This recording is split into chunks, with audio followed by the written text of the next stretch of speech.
keluar busa lah dari mulutnya Denny. Kok tubuh gue di bawah ya? Kenapa ini? Gue kenapa ini? Apakah gue udah meninggal sakaratul maut? Tolong ya Tuhan, berikanlah kesempatan hamba untuk kembali lagi ke dunia. Hai Denny, umurmu sudah habis.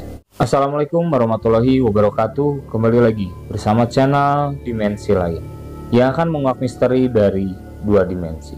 Masih bersama saya Hilaleo, dan tentunya pada kesempatan malam hari ini saya akan membawakan pengalaman cerita seseorang yang konon katanya beliau pernah mengalami mati suri. Sebelum saya lanjutkan cerita ini, yang belum subscribe, like, dan komen, tolong di subscribe dulu, diklik tombol loncengnya, dan inilah ceper cerita pengalaman horor.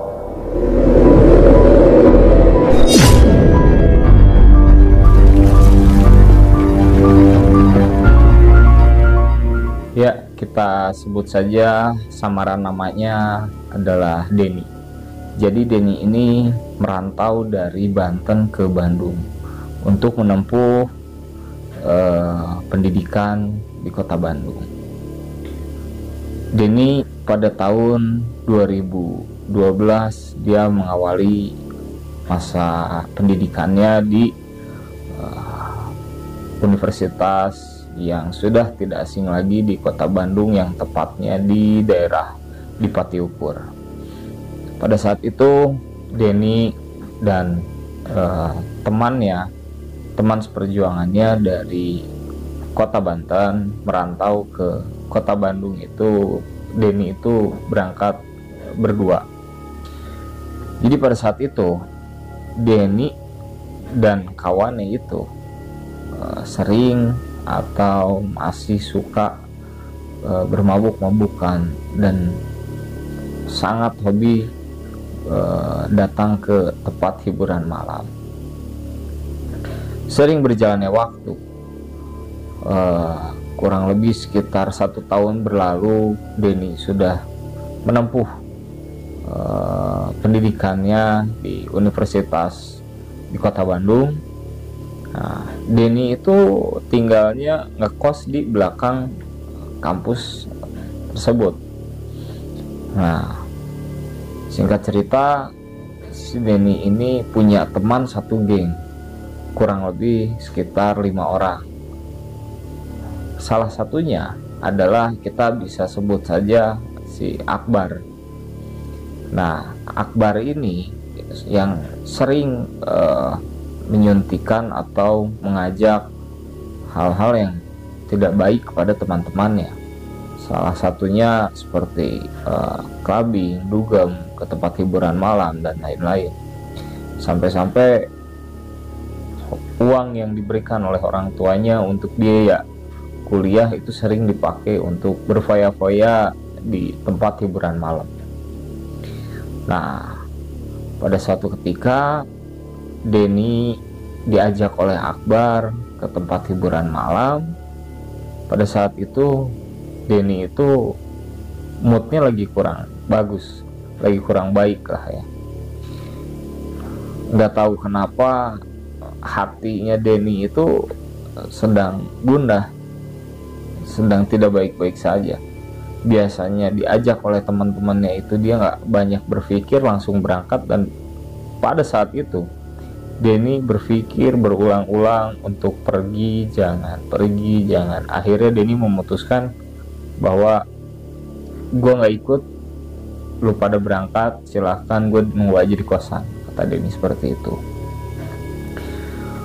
Begitu Denny ditinggalkan oleh teman-temannya pergi ke tempat hiburan malam, pulang larut malam, menjelang subuh, keesokan harinya itu terus setiap hari kegiatannya itu minum terus setiap hari.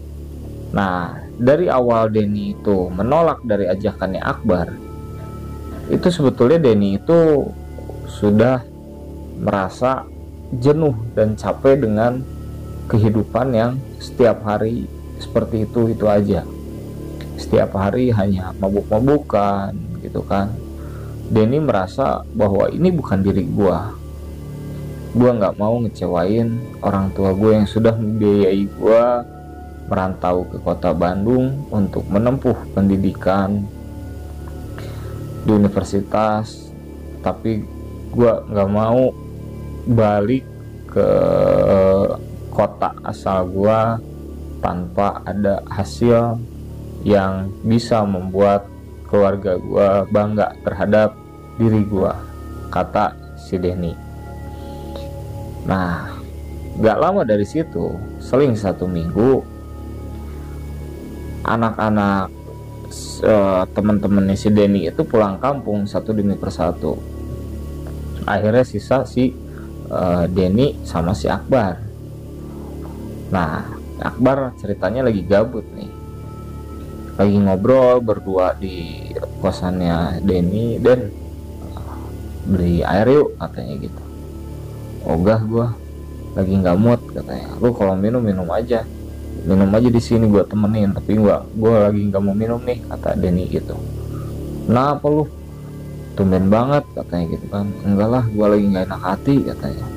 Lagi nggak mood aja gua nih. Pada akhirnya Denny memutuskan tidak minum dan Akbar berangkat sendiri untuk beli minuman. Begitu sampainya Akbar ke kosan tersebut, Akbar minum sendiri, minum santai. Nah, lama kelamaan mungkin hati kecil Denny itu dingin gitu ya, hanya untuk sekedar menghangatkan tubuh, karena cuaca di kota Bandung saat itu dingin sekali kan.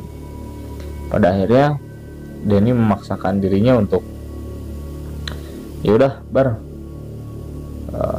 minta 2 shoot gua, katanya, tapi nggak lebih ya, gue cuman pengen ngangetin badan doang, kata Denny gitu.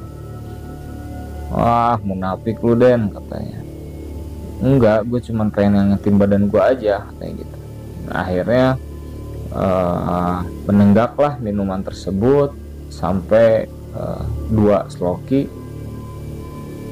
Setelah dari situ, nggak tahu kenapa, begitu Denny beranjak dari duduknya, berdiri ingin ke kamar mandi, tiba-tiba si Denny itu terjatuh. Wah, kepala belakangnya itu terkena lantai. Sontak di situ Akbar kaget dong. Den, kenapa lu? Hati-hati makanya.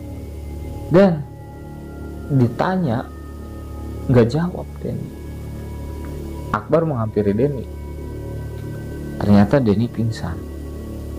Setelah berbagai macam cara dicoba oleh Akbar untuk menyadarkan Denny, akhirnya singkat cerita, dari awal kejadian itu jam 10 subuh, Denny itu baru sadar atau terbangun dari pingsannya. Nah, setelah kejadian itu, keesokan harinya, karena Denny punya saudara di kota Bandung, Denny ingin bersilaturahmi lah ke rumah saudaranya.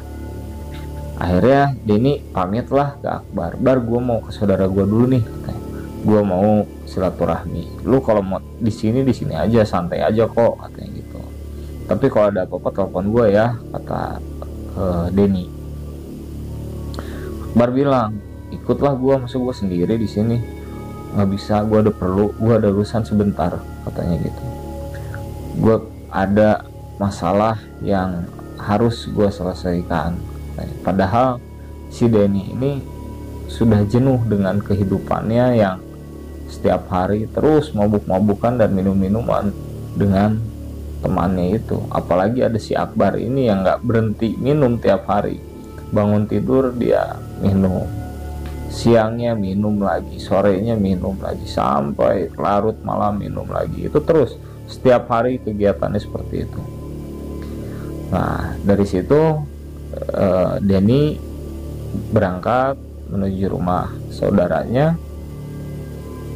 Denny naik angkot Begitu Denny menyetop angkutan umum tersebut, melihat di dalam angkutan umum itu tidak ada penumpang satupun, akhirnya Denny memutuskan untuk duduk di depan di sebelah Pak supir. Nah, jarak kurang lebih sekitar 5 km sudah berjalan angkutan umum tersebut. Nah, Denny itu merasa pusing.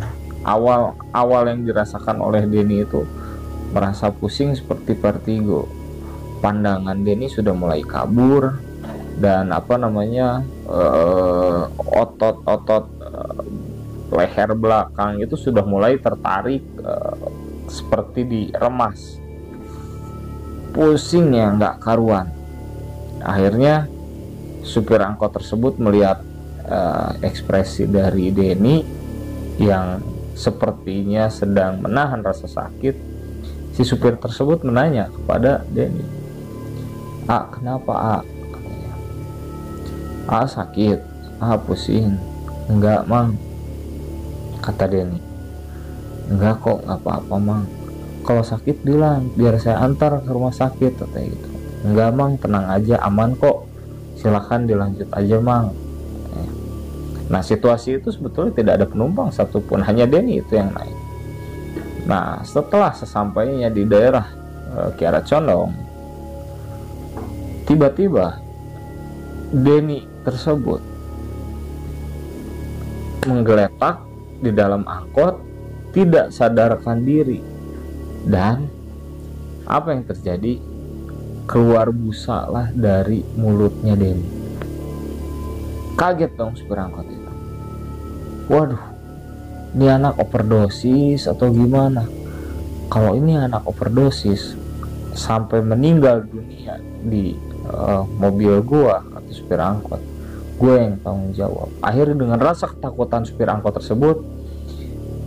tersebut menurunkan Denny di pinggir jalan dan digeletakkan begitu saja di pinggir jalan tersebut. Seling 5 menit, mungkin yang berlalu lalang atau yang berkendara melewati lintas jalur Kiara Condong itu melihat ada seseorang yang tergeletak di pinggir jalan. Semua pada berhenti bermaksud untuk ingin menolong Denny.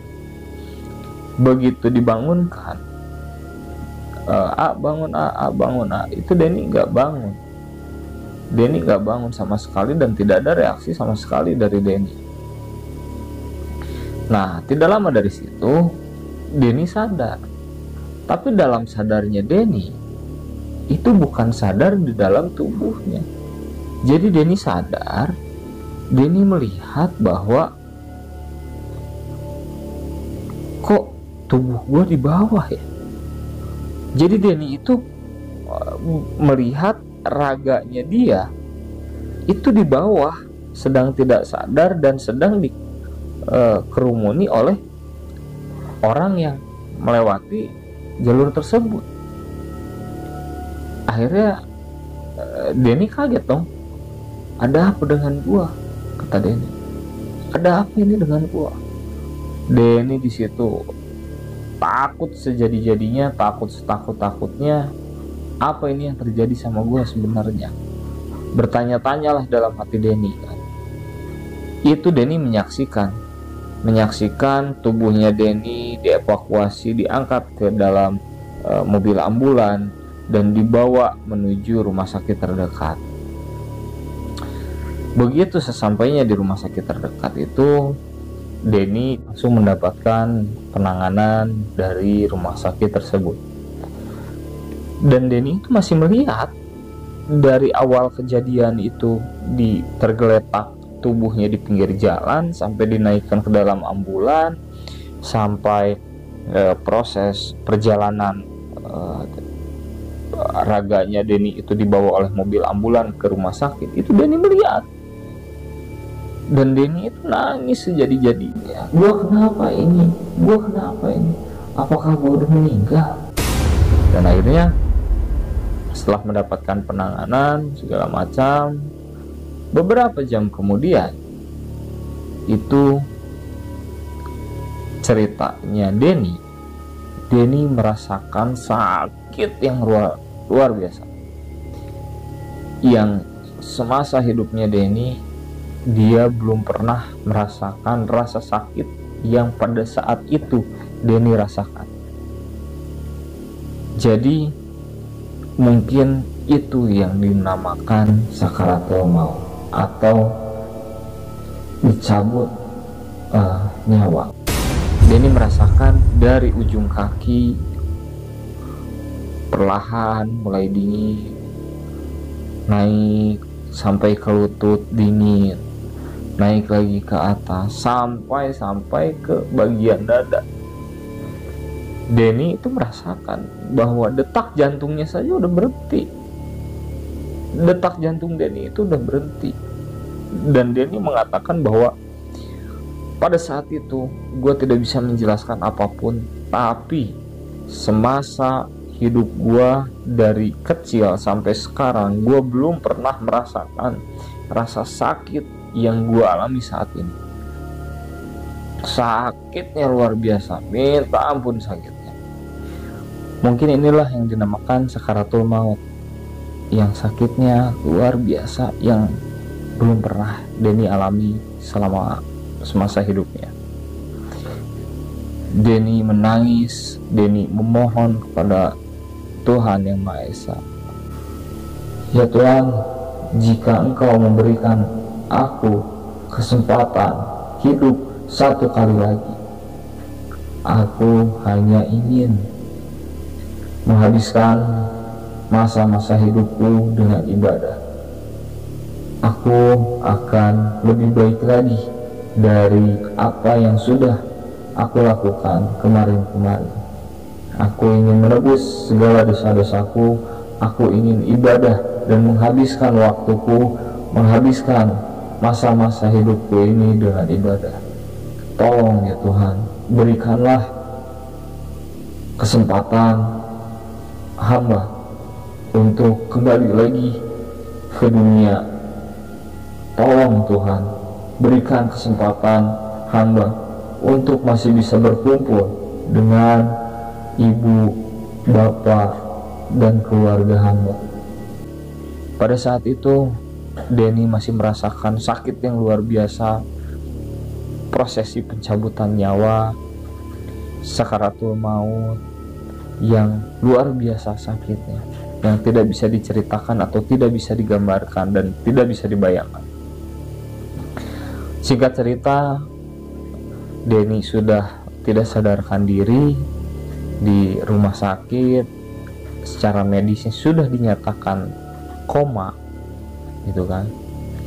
Nah, setelah itu Denny entah mimpi entah apa, tapi itu real yang dialami oleh Denny.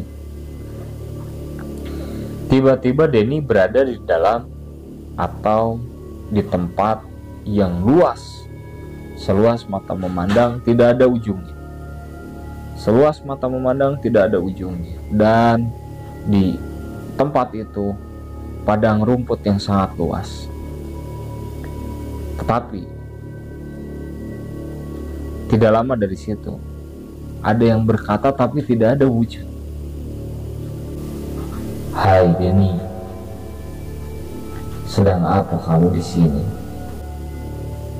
Ada yang berbicara seperti itu ke Denny. Kaget dan shock dong Denny. Siapa Anda? Denny bilang. Dan makhluk tersebut berkata, mengulangi lagi perkataan yang tadi diucapkannya. Hai Denny, apa yang kau lakukan di sini? Hai Denny, umurmu sudah habis. Hai Denny, hidupmu sudah habis. Hai Denny, hidupmu sudah habis. Selalu dihantui dengan kata-kata itu. Semakin takut Denny. Tidak lama dari itu Denny ditarik oleh salah satu makhluk entah apa, yang pengakuan dari Denny tersebut, Denny hanya melihat cahaya putih. Denny itu mengikuti cahaya putih, kemana cahaya putih itu pergi, Denny mengikuti. Dan tidak lama kemudian, begitu sampai di satu tempat, Denny melihat banyak sekali di situ orang yang sedang berjalan kaki, yang sedang berbaring, yang sedang menangis. Banyak sekali. Ternyata kagetnya Denny, shocknya Denny, bukan karena melihat banyaknya orang, tapi yang bikin janggal adalah setiap orang yang Denny lihat itu bentuknya sudah tidak lazim. Salah satunya adalah ada yang perutnya buncit, hampir mau meledak. Ada yang mata kanannya itu keluar sampai ke bawah, telinga kanan kirinya panjang, tangannya ada yang panjang sebelah, lidahnya ada yang menjulur sampai ke bawah tanah. Banyak sekali makhluk yang menyerupai manusia, tetapi wujudnya itu tidak biasa. Akhirnya bertanya Denny, siapakah di antara kalian yang bisa menerangkan kepada aku apa yang sedang aku lihat ini? Tak lama dari situ, cahaya putih tersebut menghampiri Denny. Hai Denny, hei Denny, luruskan pandangan kamu ke depan. Apa yang kamu lihat itu sama seperti kamu mengaca. Maksudnya seperti apa, kata Denny? Yang kamu lihat itu yang perutnya buncit hampir meletus, itu semasa hidupnya dia sering memakan hak orang lain. Yang matanya itu keluar, yang semasa hidupnya mereka atau dia tidak bisa menjaga pandangan. Yang lidahnya menjulur sampai ke bawah, itu semasa hidupnya dia tidak bisa menjaga lisannya. Denny di situ hanya terpaku, terdiam, merenung dan meminta kepada Allah, ya Allah, kembalikanlah hamba ke bumi lagi, ke dunia lagi. Hamba belum siap untuk mati saat ini. Hamba masih sangat-sangat terlalu banyak dosa yang sudah hamba perbuat. Kasih kesempatan hamba satu kali lagi untuk kembali ke dunia, untuk memperbaiki semuanya, ya Allah.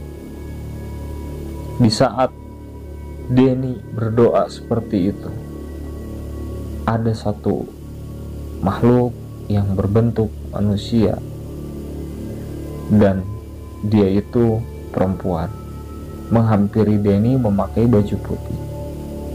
Dan ternyata itu adalah almarhum ibunya Denny yang telah meninggal. Dari kejauhan, jarak kurang lebih 25 meter, almarhumah ibunya Denny itu memanggil, anakku.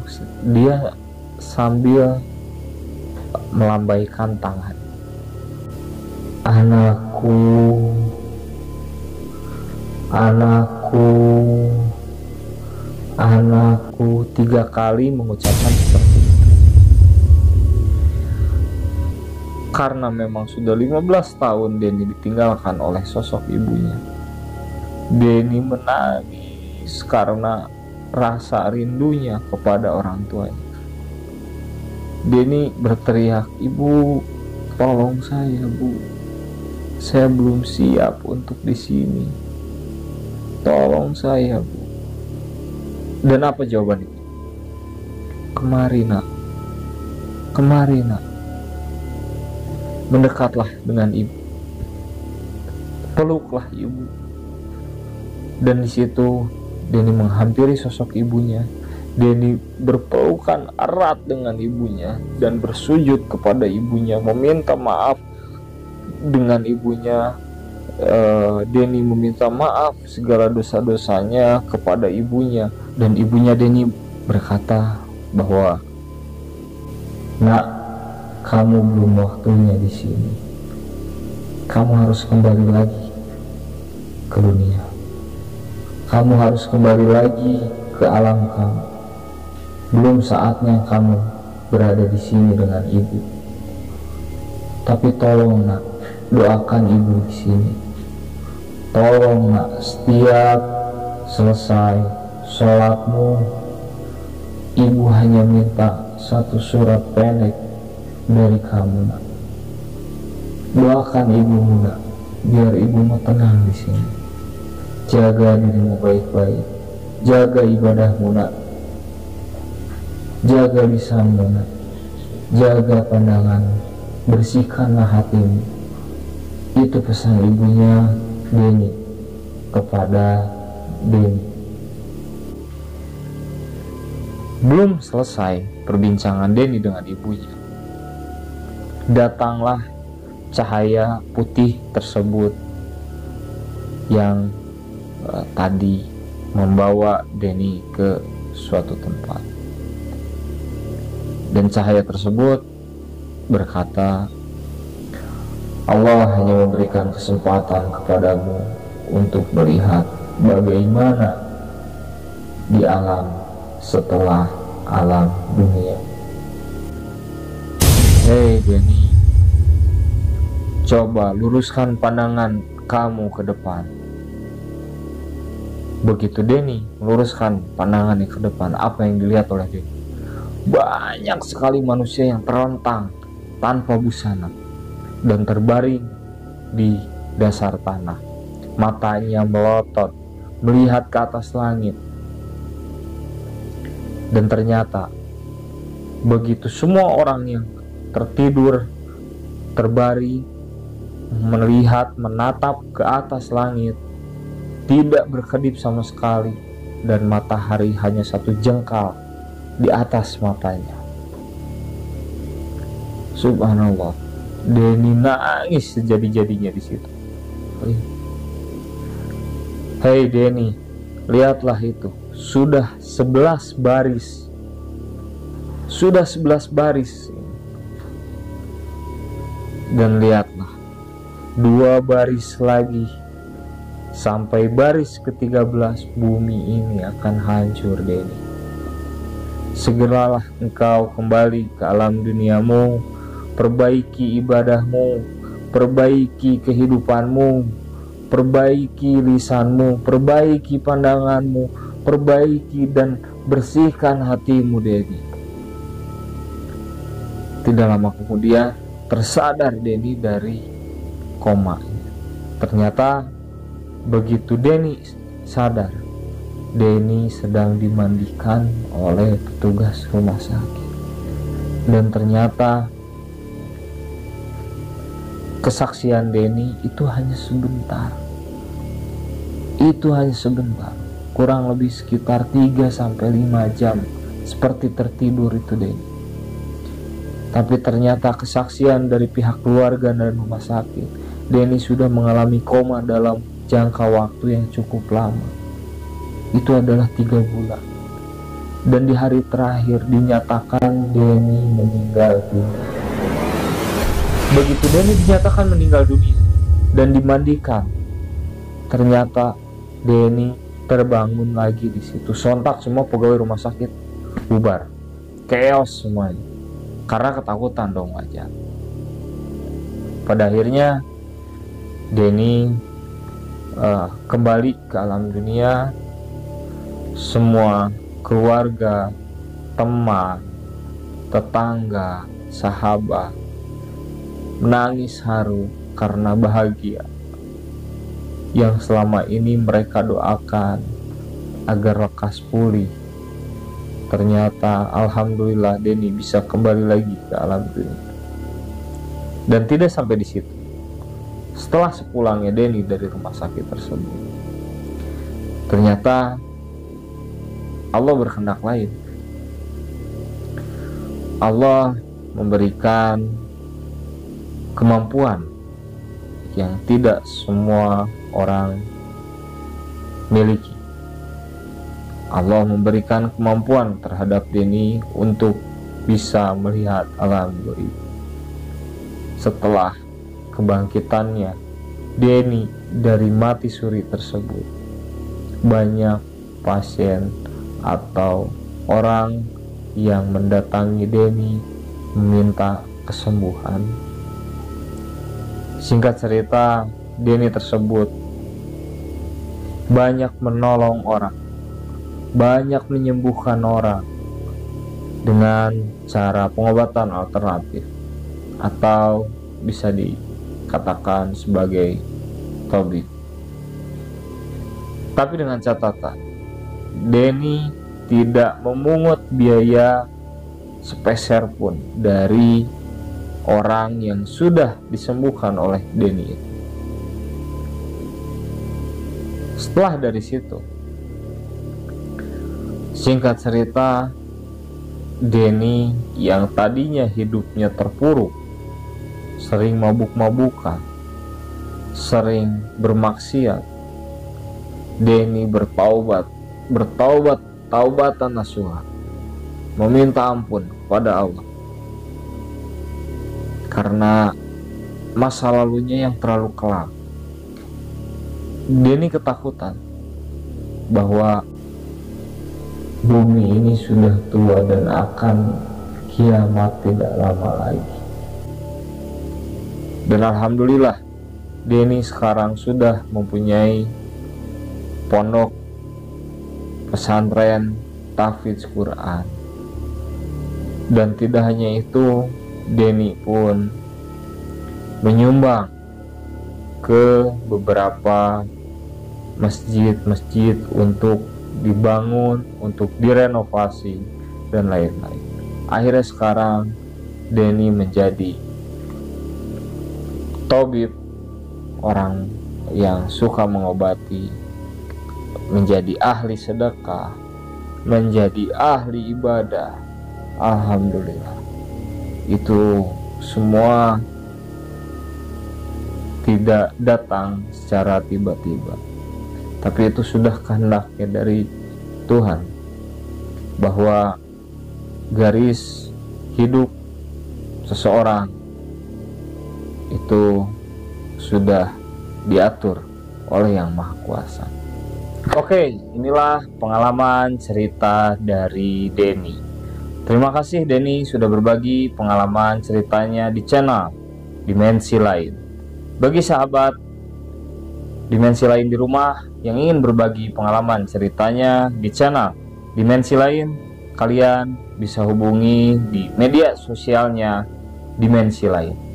Oke, akhir kata saya ucapkan terima kasih. Assalamualaikum warahmatullahi wabarakatuh.